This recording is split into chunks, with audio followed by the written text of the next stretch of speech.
আল্লাহ রাসূল দিল দুনিয়ার বাদশাহ হাবিবুল্লাহকে কোনো রকমে আবু জেহেল পাকড়াতে পারল না, ছোট করতে পারল না। শেষ বেশ রাতের অন্ধকারে মিটিং ডাকলো, পরামর্শ করতে লাগলো কিভাবে মোহাম্মদকে দমন করা যায়, কিভাবে মোহাম্মদের ধর্মটাকে বন্ধ করা যায়, কলমা পড়ানোটা বন্ধ করা যায়। নানা রকম কলনা ছলনা কৌশল হয় না। বাবাজি ভাইরা, শত বড় শত্রু কত বড় দুশ্মন, একমাত্র ইসলামের জন্য, নবীর জন্য। আবু জেহেল চিন্তা করে বিচার মিটিং করলো, এই তোমরা শোনো, মোহাম্মদের বাড়িতে রাতের বেলা হানা দেব, মোহাম্মদের বাড়ি ঘেরোয়া করব, ওকে ওই বাড়ি পেলে মেরে দেব। তোমরা সবাই আমার সঙ্গে তৈরি হও। প্রত্যেক বংশে থেকে 2 জন করে, উদ্ধার বংশে, ইহুদি বংশে, খ্রিস্টান বংশ, নাসারাত বংশ, তাম বংশে থেকে 2 জন করে নিয়ে 37 জন মানুষ নিয়ে আবু জেহেল আমার নবীর বাড়ি ঘেরোয়া করবে, মেরে দেবে। কেন, কি জন্যে, অপরাধটা কোথায়? আমার নবী দিনের দাওয়াত দিচ্ছে বলে। ও তারদার মুসলমানেরা, ইসলাম পেতে কোথায়? ও জগতের মুসলমান, ধর্ম পেতে কোথায়? যদি আমার নবী এত না সহ্য করত, যদি আমার রসুল এত না সহ্য করত, আমরা ধর্ম বলে কিছু পেতাম না, ইসলাম বলে কিছু জানতাম না। নবী আমার, রসুল আমার, বিশ্ব নবী ঘরে শুয়ে রইল। আল্লাহর ফেরেশতা জিবরাইল আলাইহিস সালাতু ওয়াস সালাম দন্ত দন্ত হয়ে হাজির। আসসালামু আলাইকা ইয়া রাসূলুল্লাহ, আসসালামু আলাইকা ইয়া হাবিবাল্লাহ। জিবরাইল, তোমার চোখে পানি কেন? মনটা মোরা কেন? খারাপ কেন? ইয়া রাসূলুল্লাহ, হাবিবাল্লাহ, আমি জিবরাইল, আমার চোখের পানি এই জন্যে। ইয়া রাসূলুল্লাহ, আর আপনি অপেক্ষা করবেন না, মদিনায় যাবার জন্য প্রস্তুত হয়ে যান। কেন রে জিবরাইল? ইয়া রাসূলুল্লাহ, হাবিবাল্লাহ, আপনাকে মারবার জন্যে আপনার চাচা তার লোকজন নিয়ে বড্ড রেডি হয়ে গেছে, প্রস্তুত হয়ে গেছে, মওজুদ হয়ে গেছে। আজ আপনার বাড়ি হানা দিয়ে আপনাকে মেরে দেবে। তাই আল্লাহ পাক আমাকে পাঠিয়েছেন। ইয়া রাসূলুল্লাহ, আপনি এখনই মক্কা পরিত্যাগ করুন, আপনি এখনই মক্কা ছেড়ে দেন, আপনি মক্কায় আর থাকবেন না। ইয়া রাসূলুল্লাহ, ইয়া হাবিবাল্লাহর একটা কথা আমি বলে যাচ্ছি, আপনি মক্কা ছেড়ে যখন চলে যাবেন, যাবার সময় এই মক্কার এক মুষ্টি বালি নিয়ে কাফেরদের দিকে সূরা ইয়াসিন তেলাওয়াত করে ফুঁক দিয়ে এই ধুলোগুলো ওদের দিকে ছড়িয়ে দেবে, ছড়িয়ে দেবে। এই ধুলোগুলো ছড়িয়ে দেওয়া হবে আপনার কাজ। আমার আল্লাহ পাক ওই ধুলাগুলো ওদের চোখের কোণায় পৌঁছে দেবে। দিলে পরে কি হবে ইয়া রাসূলুল্লাহ?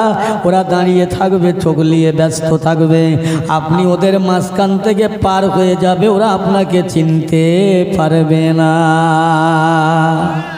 জোরে বলেন না সুবহানাল্লাহ। আল্লাহ বলেছে না, ইন কুনতুম মুমিনিন, আমি বাঁচিয়ে নেব। বলে আমার নবীকে বাঁচিয়ে লিছি, তোরা আয়, তোদের বাঁচাবো, ফিরিয়ে দেব, আয়।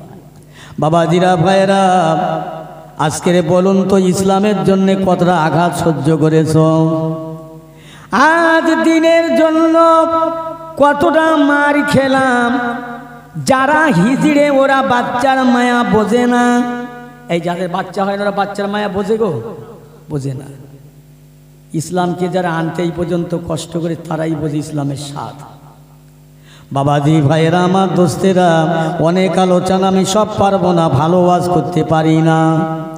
শুনে লাও, আল্লাহর নবী, আল্লাহর হাবিব চলে যাবেন।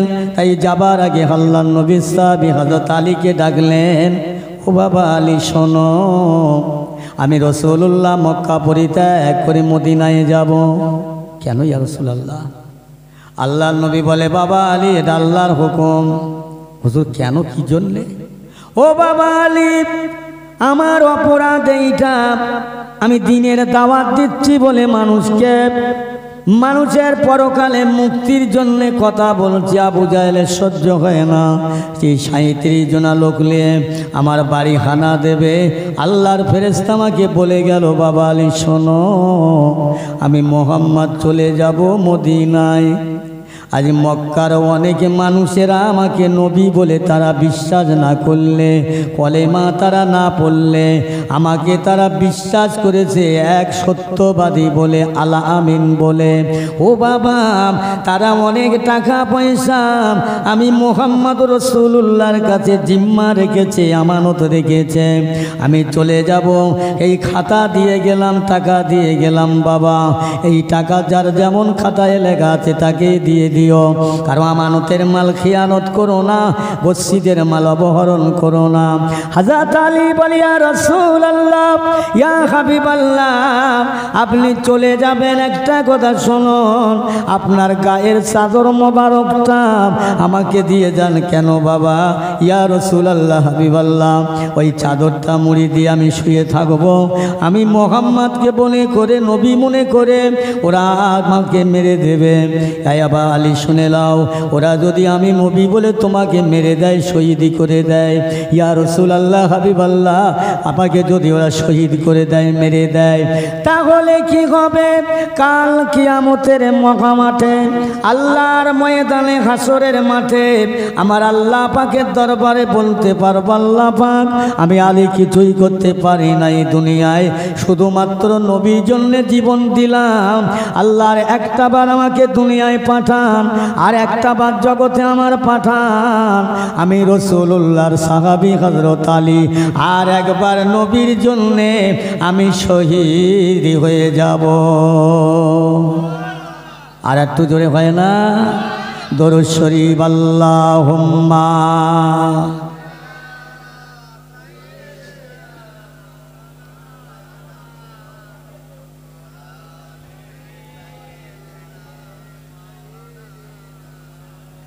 রাসূলুল্লাহ হাবিবুল্লাহ, মিষ্টি মধুর নাম, রাসূলুল্লাহ হাবিবুল্লাহ, মায়া মাখা নাম, ওই নামেতে মাওলা পাঠায় পাক কালাম। আল্লাহুম্মা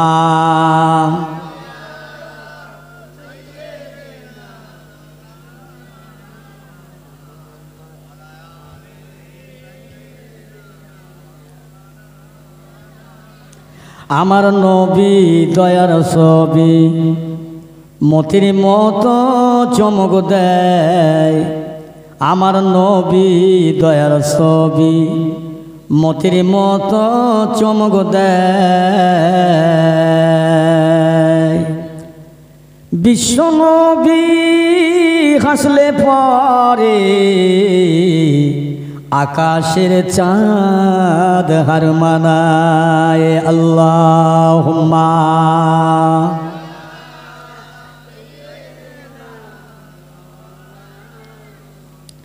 ওয়ালা আলি সাইয়্যিদিনা। আলহামদুলিল্লাহ, আমার ভাইরা, ইসলাম জগতে যারা এনেছিলেন বড় কষ্ট, আমরা সেই মেহনত করিনি, যারা মেহনত করেছিল একটু শোনেন, কি কষ্ট, কি ধৈর্য, কি সবর, কি মায়া, কি মমতা। হায় হায়, বাঁধা ঘর, পাতা চুলো, খোলা ভাত, ঢেলা পানি, পেয়ে যাচ্ছি, খেয়েই যাচ্ছি, মনে করি না। কথা বলছেন না? একজনা সেই গল্প করছে, বলছে আমার বাড়ি দুটো মোড়ল আছে বাবা, একটা পৌষে মোড়ল, একটা আষাঢ়ে মোড়ল। তার মানে কি, যে পৌষ মাসে ধান কেটে গাদা দিয়েছে, আর একটা ভাইকে ছেড়ে লেচ্ছে, এটা পৌষে মোড়ল। আর যে আষাঢ় মাসে রোজ চাষ করে, ও হচ্ছে আষাঢ়ে মোড়ল। বুঝলেন না? তা খামারে গাদা দেওয়া থাকলে কত লোকের আর ঝাড়ার অভাব লাগে না, জপ জপ করে ঝেড়ে নেয়, ও ধানটা গাদা দিতে কষ্ট লাগেনি। আজকের ইসলামটাকে এই পর্যন্ত নিয়ে আসতে যা কষ্ট যারা করেছে, তাদের কথা একবার কি ভাবলাম। দেশ যারা স্বাধীন করলো তাদের নিয়ে আলোচনা হয়, অনেক কিছু হয়, কিন্তু আল্লাহর দিন ধর্ম আনার জন্যে আমার রসুল তায়েবের জমিনে মার খেলেন। মার খেলেন তো মার খেলেন, কি মার খেলেন? যার রক্ত তায়েবের জমিনে পড়লেন, যার খুন খেলে দুনিয়ার তার কোনো রোগ থাকে না। আল্লাহর নবী মার খেলেন কেন? ইসলামের দাওয়াত দিতে গিয়ে। আমার পেয়ারা ভাইরা, আল্লাহর নবী মক্কা ছেড়ে চলে যাবেন, আলীর কাছে চাদরটা দিলেন। ইয়া রাসূলুল্লাহ, হাবিবাল্লাহ, এই যে চাদরটা আপনি দিয়ে যাচ্ছেন, আমার যদি মৌত না হয়, আল্লাহ যদি আমার হায়াত রাখে বেঁচে যাব, আর যদি মৌত হয় শহীদ হয়ে যাব, তবে একটা কথা, ওদের সাথে আমার কথা হবে, ওদের সাথে আমার আলোচনা হবে, কথা কাটাকাটি হবে, দেরি হবে, সময় যাবে, তাতে করে আপনি মদিনায় নির্বিঘ্নে পৌঁছে যাবে। জোরে বলুন সুবহানাল্লাহ। আর যদি কথা না হয়, ওরা সহজে আপনাদের রাস্তায় ধরে বলতে পারবে কি কৌশল সাহাবীদের, কি ভালোবাসা। হযরত আলী রাদিয়াল্লাহু তাআলা আনহু ওই চাদরটা মুড়ি দিয়ে শুয়ে আছে। আল্লাহর নবী ওই রাত্রিরে চলে যাবেন, বাড়ি থেকে বেরিয়েছেন। কোথায় গেলেন? সর্বপ্রথম হযরত আবু বকর সিদ্দিক রাদিয়াল্লাহু তাআলা আনহু, রাসূলুল্লাহর প্রথম খলিফা, তার কাছে গিয়ে একবার মাত্র ঘা দিলেন। আয়ে আবু বকর। আবু বকর, লাব্বাইকা ইয়া রাসূলুল্লাহ, আমি হাজির আছি। আল্লাহ রাসূল আল্লাহর হাবিব বলে, আবু বকর, তুমি কি রাতের বেলা ঘুমাও না? আমি মক্কার চারিদিকে তাকিয়ে দেখলাম, কারো ঘরে একটা বাতি জ্বলে না, কারো ঘরে একটা লম্প জ্বলে না, নিঝুম নিশুতি নিস্তব্ধ। আবু বকর, তুমি যা ডাক শুনেছ, আওয়াজ দিচ্ছ, মনে হয় তুমি ঘুমাও না। ইয়া রাসূলুল্লাহ, হাবিবাল্লাহ, আমি আবু বকর। আপনি একদিন মক্কায় বসে বলেছিলেন যে আবু বকর আর মক্কায় বেশি দিন থাকা যাবে না। ইয়া রাসূলুল্লাহ, হাবিবাল্লাহ, এই কথাটা আমি আবু বকর আমার একদিনে এক মনে বিশ্বাস হয়ে গেল যে আল্লাহর নবী যেটা বলে সত্য বলে, আল্লাহর নবী মিথ্যা বলে না। আল্লাহর নবী যেটা বলে আল্লাহর তরফ থেকে যেটা হয় সেটাই বলে। না জানি আল্লাহর নবী বললেন, না জানি কবে চলে যেতে হবে। হয়তো আমি আবু বকর, আমাকে খোঁজ করবে আল্লাহর নবী। আমি আবু বকর রাতে যদি ঘুমিয়ে যাই, আমার নবী এসে বারে বারে আওয়াজ দেবে, ডাকবে। আমি আবু বকর ঘুমিয়ে থাকবো, আওয়াজ দিতে পারবো না। আমি বেয়াদবি হয়ে যাব, আমি বেইজ্জতি হয়ে যাব, আমি লজ্জিত হয়ে যাব। ইয়া রাসূলুল্লাহ, হাবিবাল্লাহ, আমি আবু বকর, যেদিন থেকে আপনি মক্কার বৈঠকে বলেছিলেন বাবা মক্কা পরিত্যাগ হয়তো করতে হবে, আমি আবু বকর সেই দিন থেকে আর এই দিন পর্যন্ত 6 মাস আমি রাতের বেলা ঘুমোই না। ইয়া রাসূলুল্লাহ, হাবিবাল্লাহ, দিনের ভাগে আমি আমার বেটা বেটির জন্য, আমার বিবি, আমার বাপ মার জন্য রেজেক সঞ্চয় করি। আর রাত হলে বাড়ি এসে আমি এশার নামাজ তাহাজ্জুদ পড়ে আমি ফজর পর্যন্ত একভাবে আজ 6টা মাস পার হয়ে গেল। ইয়া রাসূলুল্লাহ, আমি এইভাবে দাঁড়িয়ে থাকতাম, আমি ঘুমাতাম না, কেবলমাত্র আপনার মহব্বতে। একবার জোরে বলা যাবে না সুবহানাল্লাহ? কি ভালোবাসা সেই নবী। এই ওখানেটা জলসা হচ্ছে নাকি? তাড়াতাড়ি হোক, শেষ হয়ে যাবে বাবা। এ মুসলমান ইমানদার, আল্লাহ ওয়ালা গনেরা, আমার মায়েরা, বোনেরা, বাবাজিরা, শুনে নাও। আল্লাহ নবীর জীবন কাহিনী, আল্লাহ নবীর সাহাবীদের জীবন কাহিনী সংক্ষেপ করে বলে যাচ্ছে। আমার রাসূলুল্লাহ আবু বকরকে বললে, বাবা ও আবু বকর, চলে এসো, দেরি করো না বাবা, বিলম্ব করো না, দেরি করো না, চলে এসো। আমার আলীর কাছে আমি জিম্মা দিয়ে চলে এসেছি। বেঈমান কাফেররা আমার বাড়ি ঘেরা করেছে, চারপাশে ঘিরে আমি তার মধ্যে থেকে আমি রাসূলুল্লাহ বেরিয়ে এসেছি বাবা। আবু বকর চললেন, কেবলমাত্র মাথায় একটা নিজের কাপড় চোপড়ের পোঁটলা পোঁটলে। আর আবু বকর কিছুই টাকা পয়সা কিছুই নিলেন না, বাল বাচ্চার মায়া কথা বললেন না। আল্লাহ রাসূল বলে, বাবা আবু বকর, তুমি আমার সঙ্গে নিঝুম রাত্রিরে, গভীর রাত্রিরে চলে যাবে। তোমার বাপ মা, ছেলে মেয়ে, বিবি বাচ্চার উপায় কি হবে বাবা? এদের জন্য কি রেখে যাচ্ছ? ইয়া রাসূলুল্লাহ, হাবিবাল্লাহ, আমি আবু বকর আমার বাবার জন্য, বিবি বাচ্চা ছেলে মেয়ের জন্য আমি কিছুই রেখে যাই না। আমি এদের জন্য আল্লাহ আল্লাহ রসুলকে রেখে যাচ্ছি। জোরে জোরে বলুন সুবহানাল্লাহ। আল্লাহ রসুল এই না বলে বেরিয়ে গেলেন। আবু বকর বেরিয়ে এলেন। মক্কার কাবা থেকে যাই, নবী আমার কাবার দিকে বারে বারে তাকান, কাবা রে কাবা, ওরে কাবা আমি তোরে সেবা করব, খিদমাত করব কাবা। আজ আমার দেশের মানুষের আমাকে থাকতে দিল না, কাবারে তোরে দেখতে দিল না। আবু বকর বলে, ইয়া রাসূলুল্লাহ, ইয়া হাবিবাল্লাহ, আপনি দেরি করবেন না, দেরি করবেন না, চলুন, কাঁদবেন না, চলুন। আমার নবী একটু করে যায়, খাবার দিকে ঘুরে ঘুরে তাকায়, আবার একটু যায়, আবার কাবার দিকে তাকায়।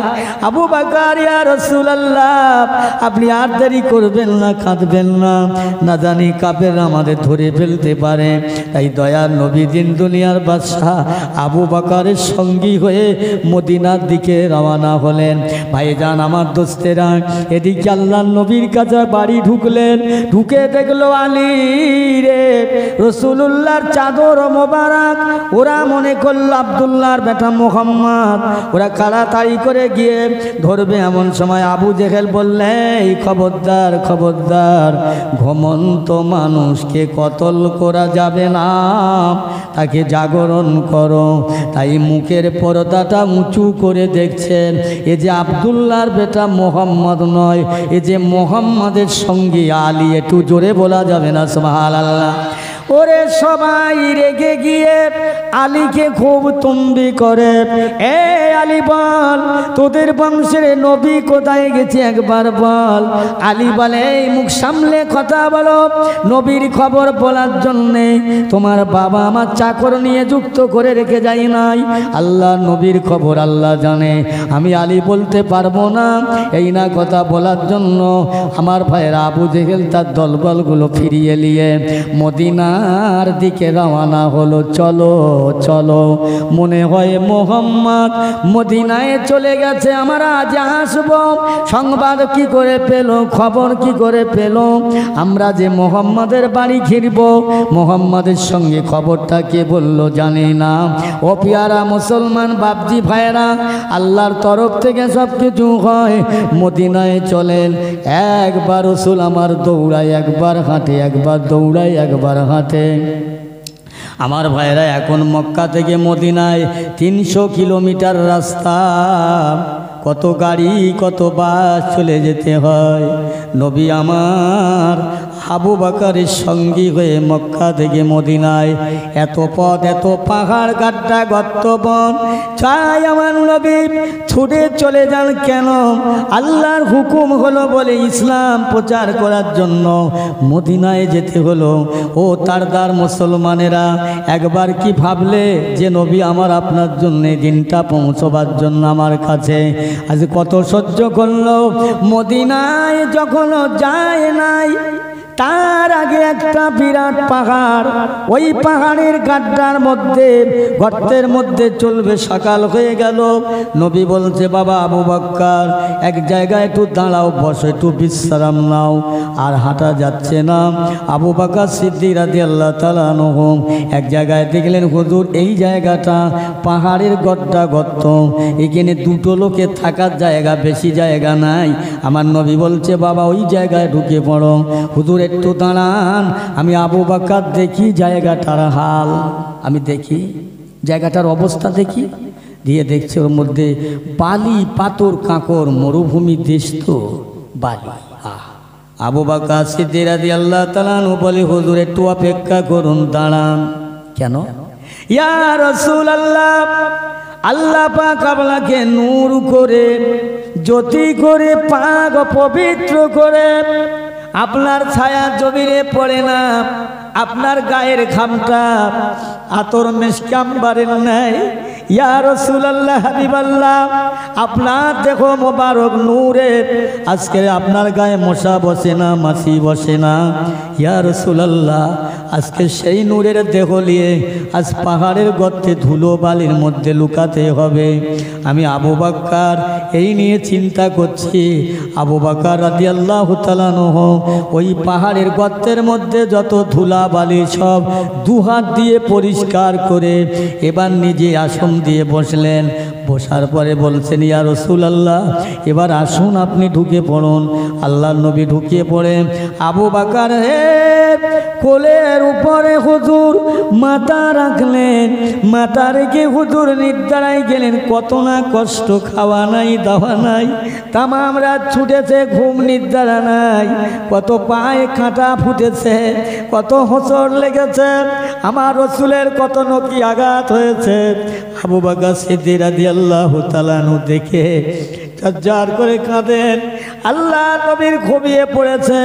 হযরত আবু বকর রাদিয়াল্লাহু তাআলা আনহু ওই সময় চারিদিকে ছেয়ে ছেয়ে দেখছেন বড় বড় বিষাক্ত সাপের চালা।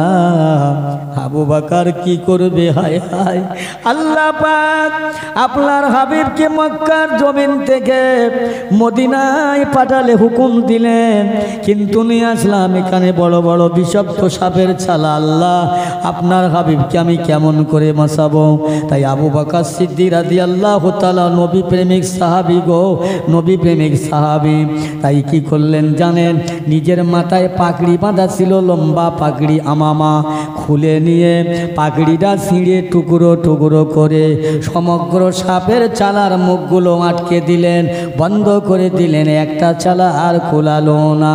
হুজুর আমার সেই চালার মুখটায় নিজের পায়ের গোড়ালিটা দিয়ে চাপা রাখলেন। সাপটা বেরিয়ে তামাম চালার মুখে গেলে বার হতে পারল না। আবু বকর সিদ্দিকের পা যেখানে, ওই জায়গায় গিয়ে একবার নয়, দুইবার নয়, তিনবার কামড়ালো। আবু বকর সিদ্দিক হুজুর রাদিয়াল্লাহু তাআলা চোখের পানি ওনার গল বেরিয়ে যায়, শরীরের চেহারাটা নীলবর্ণ হয়ে যায়।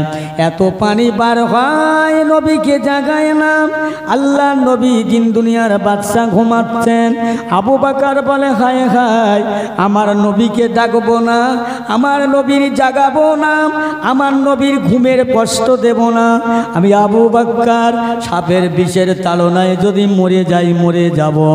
আমার মতো আবু বকর মরে গেলে হাজার হাজার আবু বকর জন্ম হবে, কিন্তু আমার নবী আর হবে না। আমার নবী আমার কাছে কষ্ট পাবে, এটা চাই না। তাই আবু বকর সিদ্দিক রাদিয়াল্লাহু তাআলা আনহু নিজের চালা বন্ধ করে বসে আছেন, কাঁদছেন। এক ফোঁটা চোখের পানি আমার দয়ার নবীর চেহারা মোবারকে অবস্থান করলেন।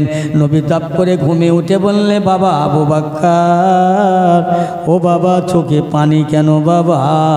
জন্মভূমির কথা মনে পড়ল না, বাপ মার কথা মনে পড়ল না, বিবি বাচ্চার কথা মনে পড়ল? ইয়া রাসূলুল্লাহ, আবু বকরকে মাফ করবেন, ক্ষমা করবেন, বাস্তাবি মাফ করবেন ইয়া হাবিবাল্লাহ। আমি আমার বাপ মার জন্য কাঁদি না, আমি আমার বিবি বাচ্চার জন্য কাঁদি না, আমি আমার আহালিয়াদের জন্য কাঁদি না ইয়া রাসূলুল্লাহ। আমি কাঁদছি একমাত্র আপনার জন্য। আপনি যখন আমার কোলে মাথা রেখে আপনি ঘুমিয়ে পড়লেন, আমি চেয়ে দেখলাম বিষাক্ত সাপের চালা ইয়া রাসূলুল্লাহ। ওই চালার মুখগুলো আমার মাথার পাগড়ি ছিঁড়ে বন্ধ করলাম, একটা চালা কুলালো না। ওই চালাটা আমার পার গোড়ালি দিয়ে বন্ধ করে রাখলাম ইয়া রাসূলুল্লাহ। আর সেই জন্য ওই সাপ আমার পায়ে তিনবার করে কামড়ালো ইয়া রাসূলুল্লাহ। আমি আবু বকর ওই সাপের বিষের তাড়নায় আমার চোখের পানি আর আমি ভারসাম্য রাখতে পারি না, আটকাতে পারি না। আমার চেহারা কেমন হয়ে গেল? দয়ার নবী বিশ্ব নবী বললেন, বাবা আবু বকর, প্রথম যখন তোমাকে কামড়ালো আমাকে ডাকলে না কেন? ইয়া রাসূলুল্লাহ, ইয়া হাবিবাল্লাহ, আমি আবু বকর মরে যেতে চাই, বাঁচতে চাই না। আমার নবীর কষ্ট হবে এটা আমি চাই না। ইয়া রাসূলুল্লাহ, আমি আবু বকর চিন্তা করলাম যদি আমার মওত হয়ে যায় যাবেন, আমি মরে গেলে আমার মতো আবু বকর হাজার হাজার আল্লাহ বানাবে, কিন্তু নবী আর বানাবেন না। ইয়া রাসূলুল্লাহ, হাবিবাল্লাহ, এই জন্য আপনাকে জাগায় নাই। আমার নবী বললে, বাবা আবু বকর পাটা সরিয়ে লাও। পাটা সরিয়ে নিলেন। ওই জায়গায় আমার নবী নিজের গালের লালা মোবারক, থুতু মোবারক দেওয়ার পরে আবু বকর বলছি, ইয়া রাসূলুল্লাহ, হাবিবাল্লাহ, এবার আমার দেহের জানা যন্ত্রণা যে হচ্ছিল আস্তে আস্তে আস্তে আস্তে কমতে রয়েছে। একবার জোরে বলা যাবে না? আর একটু জোরে হবে না? সুবহানাল্লাহ। কি বলেন? ধর্মের জন্য আজকে মানুষটাই মুসলমানটা কি আঘাত পেয়েছো? বরং ধর্মের মধ্যে থেকে ধর্মের যে আঘাত দিচ্ছে এই মুসলমান, এই মুসলমান থাকা দায়। কথা বলছেন? ইমানের জন্য, ইসলামের জন্য আমার রাসূলুল্লাহ মক্কা ছেড়ে মদিনায় গেল। আল্লাহর নবী বলেছিলেন, যদি আল্লাহর হুকুম না হতো আমার যাওয়ার, আমি রাসূলুল্লাহ ওখান থেকে একটা পা সরাতাম না। যেহেতু আমার মালিকের হুকুম, আল্লাহর হুকুম। পাক মদিনায় গেলেন, মদিনা শরীফে গেলেন। রসুল ওখানে গিয়ে অনেক মদিনার মানুষেরা তারা যেন আল্লাহর রসুলকে পেয়ে আসমানের চাঁদ তারা যেন হাতে পেয়েছে। বলুন না সুবহানাল্লাহ। মদিনার বাড়িরা মুসলমান হয়ে গেলেন। মসজিদে নববী শরীফ তৈরি করলেন, নামাজ হয়, আজান হয়, আল্লাহর জিকির আজকার হয়। কিন্তু আবু জেহেল বেঈমান কি করছে? যুদ্ধ হবে, যুদ্ধ। মক্কার মানুষ যারা মদিনায় যাবে তাদের মক্কায় ফেরত দেওয়া হবে না।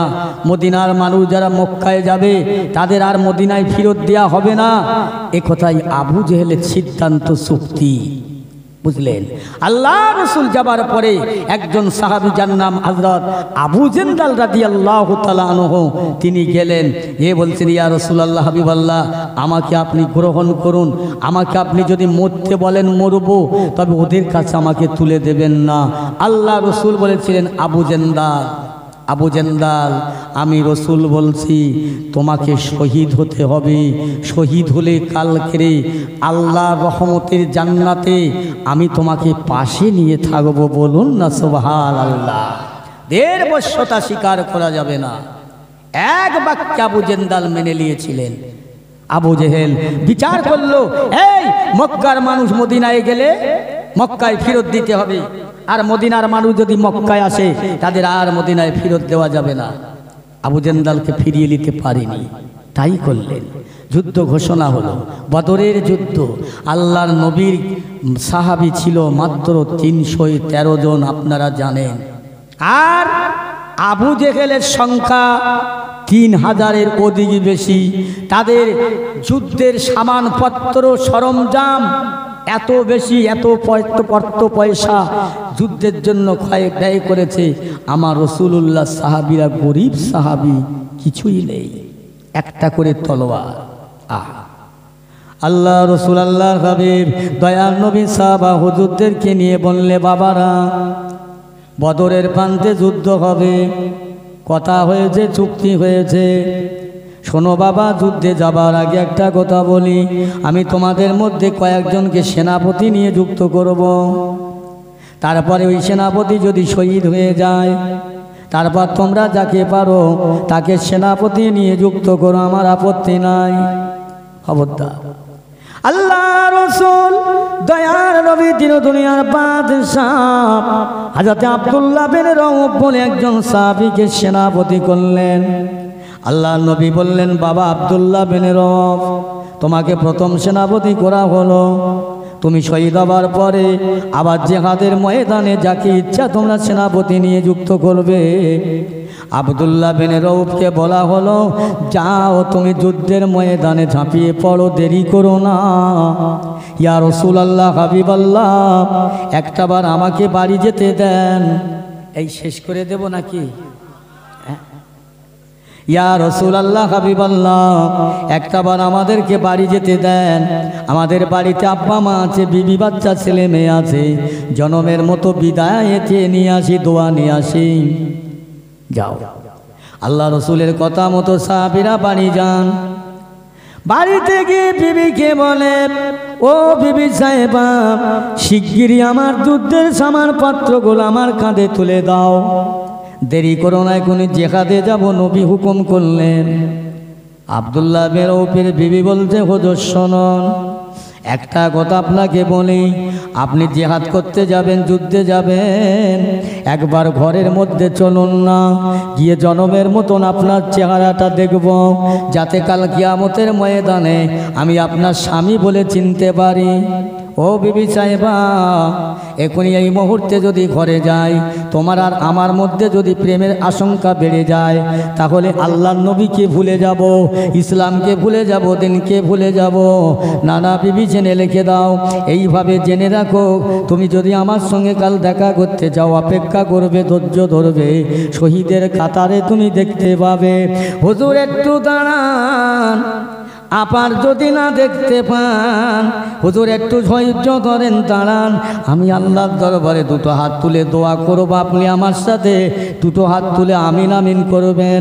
আল্লাহর নবী সাহাবীর বিবি দোয়া চাইছেন, আল্লাহ পাক আমার স্বামী জিহাদে যাবে, ইসলামের পক্ষপাতী হয়ে নবীর পক্ষে যুদ্ধ করতে যাবে, আল্লাহ আমার স্বামীকে বিজয় করে গাজীর বেশে আমার কাছে ফিরিয়ে দেও। এই না কথা যেই বললেন, আব্দুল্লাহ বিন রওফ পিছন দিয়ে তলোয়ারে উল্টো পেট দিয়ে বিবির হাতে আঘাত করলেন, বিবির হাত নামাও, এ দোয়া হারাম দোয়া, কবুল হবে না। ও আল্লাহ নবীর সাহাবী, আমি তো নাজায়েজ দোয়া করে নাই, হারাম দোয়া করে নাই। আল্লাহ নবীর সাহাবী বলে, বিবি রে, আমি প্রথম সেনাপতি আব্দুল্লাহ বিন রওফ। আল্লাহ নবী বললেন, আমি যদি শহীদ হয়ে যাই, আমার পরে অন্য কাউকে সেনাপতি করবে। নবী বলেছে আমার শহীদের কথা, আর তুমি চাচ্ছ দোয়া ফিরিয়ে আসা, এটা হয় না, হতে পারে না। নবীর বিরুদ্ধে দোয়া করুন, একবার জোরে বলা যাবে না সুবহানাল্লাহ। খবরদার বিবি সাহেবা, ইয়া আল্লাহর নবী সাহাবী, আপনি চলে যাবেন, একবার তোমার দুটো নয়নের পুতলিকে দেখো না। আল্লাহর নবী সাহাবী দুটো বাচ্চাকে কোলে নিলেন, দুই কালে নিয়ে দুই মুখে চুমা দিয়ে, বাবা তোমার আব্বাজান জিহাদের ময়দানে যাচ্ছে, জিহাদের তামান্না, বাবা তোমরা কান্নাকাটি করো না। আব্বার গলা জড়িয়ে ধরে কাঁদছে, আব্বা যাবেন না। ও বাবা, আমার সন্তানেরা, ও কথা বলো না বাবা, আল্লাহর নবীর ঘোষণা, আমাকে জিহাদে যেতে হবে। ও বিবি সাহেবা, আমি তোমাকে বলে যাচ্ছি, খবরদার এই দুটো বাচ্চাকে ইসলামের মুজাহিদ হিসাবে কবনি বানাইও, আল্লাহর কাছে দোয়া চেয়েও। সবাই যে যার জিহাদের ময়দানে পৌঁছে গেলেন, যুদ্ধের ময়দানে চলে গেলেন। আমার ভাইয়েরা, এমন সময় দেখা যায় মসজিদে নববী শরীফে আজান হয়, কয়েকটা বুড়ো অতুর জহির, দুর্বল, কমজোরি, কোনা খানা খোঁড়া, প্রতিবন্ধী, হ্যান্ডিক্যাপ, বন্ধ, এরাই কয়েকজন মানুষ, আর মানুষ তো নাই। মদিনার মসজিদ ফাঁকা। দুটো বাচ্চা বাড়ি গিয়ে মায়ের কাছে বলছে, আম্মা জান, মদিনার মসজিদে যখন আজান হয়, এত মুসল্লির সংখ্যা বাড়ে, এত মুসল্লি ভরে যায় মা, মুসলমানেরা মসজিদে নববী শরীফে ঢুকে মসজিদ কানায় কানায় ভরে যায়। কিন্তু আজ কদিন হলো আজান হলে কতকগুলো বুড়ো খোঁড়া প্রতিবন্ধী এরাই মদিনার আশ্রম মানুষগুলো গেল কোথায়? বাবা তোমরা কি জানো না? না তোমা, আমরা তো জানি না, বলো না একটু শুনি।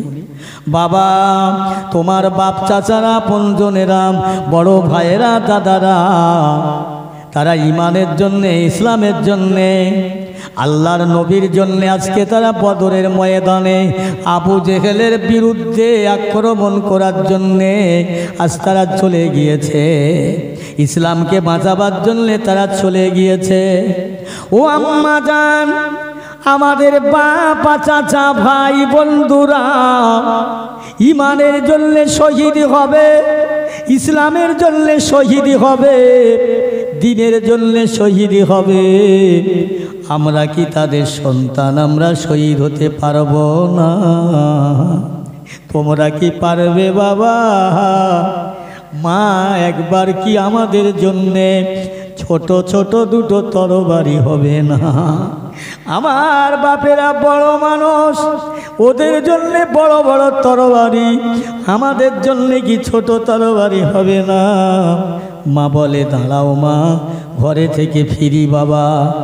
মা আর বেটা, বেটা আর মা ফিরে এসে ছোট দুটো তরবারি এনে দুটো বাচ্চার হাতে দিয়ে বলছে, বাবা এই লাও, তোমরা কি জিহাদে যাবে? হ্যাঁ আম্মা জান, দোয়া করেন। বাবা যাও, আমি তোমার মা হয়ে দোয়া চাইছি বাবা, তোমরা যদি শহীদি হয়ে যাও, ফিরে যদি আর না আসো, আমারে মা বলে না ডাকো, আমার কোনো দুঃখ লাগবে না বাবা, আমার কোনো ব্যথা লাগবে না। তবে বাবা শুনে নাও, বেঈমান আবু জেহেলকে, আল্লাহর নবীর চরম দুশ্মনকে তোমরা জাহান্নামে পৌঁছে দিয়ে তোমরা শহীদি হয়ে যেও। জোরে বলো, আর একটু জোরে বলেন না সুবহানাল্লাহ। বাবারা যাও, ছোট্ট দুটো বাচ্চা, ইসলাম ইতিহাস। বাবারা যাও, দেরি করো না। মা এখান থেকে বদরের প্রান্ত কতটা রাস্তা, বাবা এখান থেকে বেশ কিছু রাস্তা, বহু রাস্তা চলে যাও। দুটো বাচ্চা মায়ের কাছে থেকে বিদায় নিয়ে দুই ভাই যেন প্রতিযোগিতার মতন দৌড়াতে লেগেছে। প্রতিযোগিতার মতো দৌড়ে ছোট ভাই বলে বড় ভাই, আগে আমার শহীদ হবার সুযোগটা দাও। ছোট ভাই বলে বড় ভাই, আমারও সুযোগটা দাও। দুই ভাই দৌড়ে দৌড়ে তামান্না জেহাদের অন্তরে জেগে গিয়েছে। ছুটে ছুটে ছুটে ছুটে জেহাদের ময়দানে হাজিরি হয়ে গেছে, প্রস্তুতি হয়ে গেছে, যুদ্ধ শুরু হয়ে গেছে। এমনও সময় দুটো বাচ্চা জিহাদের ময়দানে নেবে, তারা হাঁকতেছে, ইয়া সাইয়েদনা, ইয়া সাইয়েদনা, হে আমাদের সরদার, একবার বলো আবু জাহেল কোথায়, আবু জেহেল কোথায়? তারা বলছে, বাবা তোমরা কার বাচ্চা, কেন এই সময় এখানে এসেছো বাবা? এটা তো খেলার ময়দান না বাবা, এটা তো খেলার মাঠ নয়, এটা হলো জেহাদের ময়দান, যুদ্ধের ময়দান। এখানে তলোয়ারের আঘাতে মানুষ পৃষ্ঠ কোটি কোটি হয়ে যায়, টুকরো টুকরো হয়ে যায় বাবা। এটা সেই ময়দান, ফিরে যাও কার বাচ্চা মায়ের কোলে। তারা বলে, বাবা আমরা ফিরে যাবার জন্য এখানে আসি নাই, আমার মায়ের দোয়া রয়েছে, আমরা শহীদ হয়ে যাব। একবার আবু জেহেল কোথায় বলো না, দেখিয়ে দিচ্ছে সেই যে আবু জেহেল সাদা ঘোড়ার পিঠে বসে যুদ্ধ পরিচালনা করছে, ওই সেই আবু জাহেল। দুই ভাই মানুষের ভিতর দিয়ে পাহাড়ে ঠেলতে ঠেলতে গিয়ে বেঈমান আবু জেহেলের কাছে যখন দাঁড়ালো, আবু জেহেল এত জোরে চিৎকার করতে লাগলো, এই কে কোথায় আছো, আমাকে মেরে দিল, বাঁচাবে না। আমার পেয়ারা ভাইরা, এক ভাই ঘোড়াকে, সেই ঘোড়াকে মেরে দিলেন, আবু জেহেল ছিটকে পড়ে গেল। আর এক ভাই এসে আবু জেহেলের গর্দানে তলোয়ার মেরে দুটুকরো করে দিয়ে চিরকালের জন্যে জাহান্নামে পাঠিয়ে দিয়ে, আমার পেয়ারা ভাইরা তারাও দুটো বাচ্চা শহীদ হয়ে যায়। এ ছিল ইসলাম ইতিহাস। আমার রাসূলুল্লাহ ভাষা, রাসূলুল্লাহর নীতি আলাদা।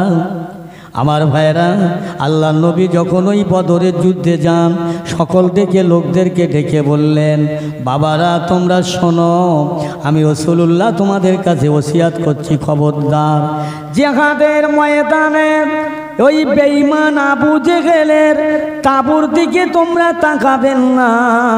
ওদের ঘরে ছোট ছোট বাচ্চা রয়েছে, মাসুম বাচ্চা, মেয়ে ছেলে, বেটা ছেলে, বৃদ্ধ রয়েছে, খবরদার ওদের আঘাত করবে না।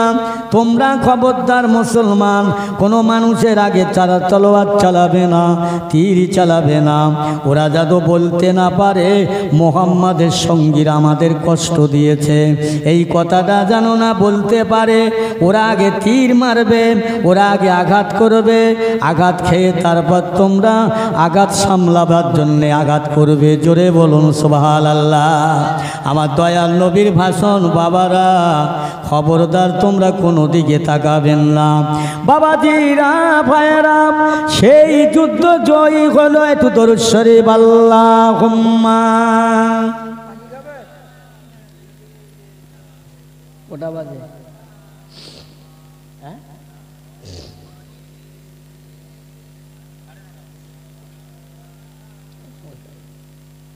দরুদ শরীফ আল্লাহুম্মা।